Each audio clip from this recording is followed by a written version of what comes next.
Next మీరే sir, రండి. అమ్మయ్యా వడ్డీ అమ్మ 125 రూపాయల పెట్రోల్ కొడుతున్నారా బేటర్ స్కాచ్ విస్కీ కొడుతున్నారా? ఎంత రేట్ అయిపోయిందేంట్రా బాబు? ఎంత కొట్టాలో త్వరగా చెప్పండి సార్, అవతల జనాలు వెయిటింగ్. ఎంత పెరిగినా మనం కొట్టించేది 100 రూపాయలే కదా. ఇదిగో బాబు. సార్ అయిపోయింది డబ్బులు. అబ్బా ఫ్రెష్ గా ఉంది కొత్త నోటు.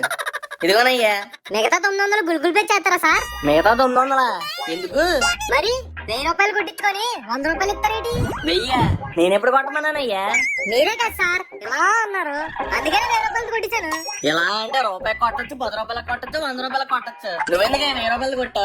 లేతగా అమాయకంగా ఉండడం నొక్కేద్దామనే కదా, మూత మోగిచ్చేస్తాను. సర్లే సార్, బండిలో పడి ఉంటది తిరిగేదాగా, బ్యాలెన్స్ అమౌంట్ ఇచ్చేయండి. ఏంటో ఇచ్చేది? రోజు రేట్లు పెంచుకుంటూ పోయేది కాకుండా మళ్ళీ డిమాండింగ్ ఒకట.